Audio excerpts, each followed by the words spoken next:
The terror must be maintained, or the empire is doomed.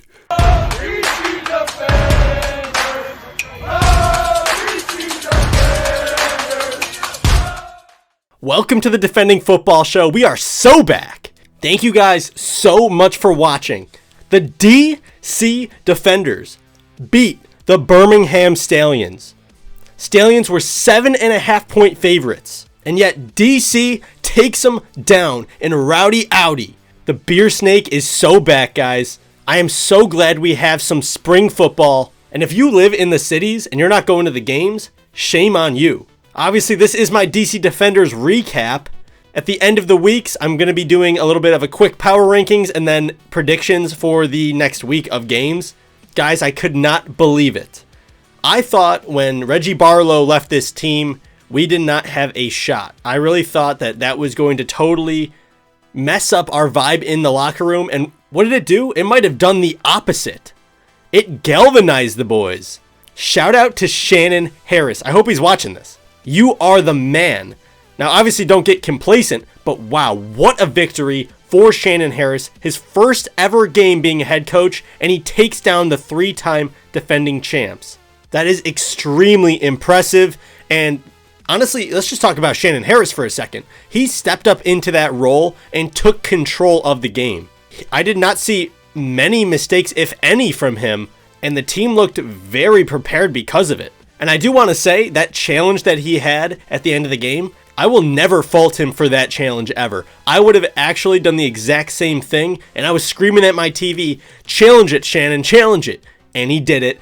We lost the challenge because Dean Blandino is blind, but that was a good challenge, and it should have been a hold. So big shout out to you, Shannon Harris. Honestly, I love you, man. Thank you so much for giving us this fantastic memory as DC Defenders fans. I appreciate you so much. Made my entire weekend, my birthday weekend. Thank you, man. Moving on to another coach, Greg Double G Williams. This dude went absolutely nuclear on Magoo. Bro was sending blitzes, stunts everywhere, confusing Magoo, playing man-to-man. The only thing that Magoo was able to do was run around a little bit. And yeah, we should clean that up, but honestly, 8 sacks! 8 sacks! Absolutely dominated their offensive line. Now, we're going to find out later in the season if that's more on the DC front 7, or if it's a combination of that plus the O-line for the Stallions not being good this year. We're going to find out. But damn, people are really trying to discount the DC Defenders on what they did today? Are you kidding me? You cannot discount beating the defending champs, the Stallions, man. Nobody beats them. They don't lose, I'm telling you. And to lose like that is absolutely embarrassing. They couldn't take it in Rowdy Audi, baby. I want to shout out the entire front 7. Actually, you know what? Here's everyone that got a sack. Anthony Hines had 2 sacks. Derek Roberson is disgusting. 2 sacks. That dude was running circles around people. Joe Wallace with a sack. Andre Mintz with a sack.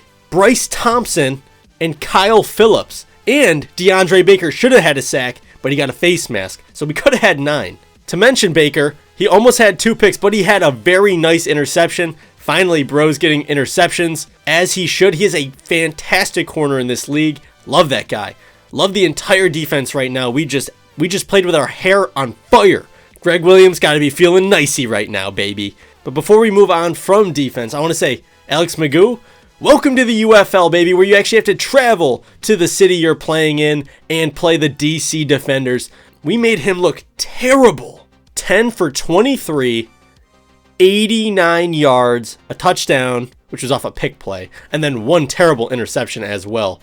And I believe he had under 20 passing yards if you include all the sack yardage. So we obliterated him today. And I mean, you could tell down on the field. I got nothing against the guy. He's a funny guy. I like him. But man, he was beaten down and pissed. Moving on to the offense. You know, we only scored 18 points, so there's a lot left on the bone, and I hope Shannon Harris and Fred Keiss can get a little bit more out of the offense next week and build off of it. But there's a lot of things to build off of, and I'm very happy about it. Last year, we couldn't get a run game going, and I felt like everyone was keying in on the pass. Now, we got enough of a run game going today to where it kept the Stallions off balance a little bit. My main concern was we were at too many 3rd and longs, And somehow we were converting him, so I'll take it. But against other teams, you cannot pull that off. I'm surprised the Stallions let us pull that off. Ta'amu did well, but not perfect. He went 17 for 37, which is not a great completion percentage at all. But a lot of that was tip passes at the line, which we need to obviously clean up. 211 yards leads the league, so there you go.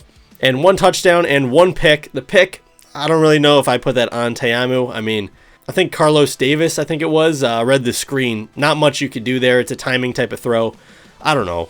There was a few throws where it should have been picked off by Ta'amu, but we got lucky there, so I'll take it. But he had some very nice throws as well, so I want to really give props to Ta'amu. Great job, Ta'amu. Obviously, we got to clean it up and be more efficient, but I like it. That pass to Mickens on the sideline before halftime was disgusting. And I want to shout out the receivers, Mickens, Roland, Ty Scott. All the receivers played well. Got to replace Kelvin Harmon there, and I think Mickens might be the dude.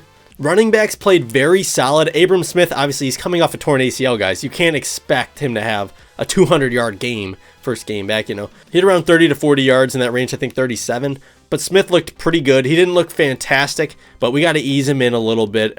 He will get going by the end of the year, I guarantee it. And then Deion Jackson, surprisingly, very good complementary piece, very explosive piece to our offense, I think. Definitely could use him in the passing game, I think. And then, but he has a burst to him, and I like him a lot. I also want to shout out Matt McCrane for making all of his field goals, especially the clutch ones at the end. I heard he was sick a few days before the game. So there you go. Here's his Jordan flu game for you. But man, shout out to everybody on the DC Defenders. Thank you guys so much for making my weekend. I mean, I can't believe it. But we're not done.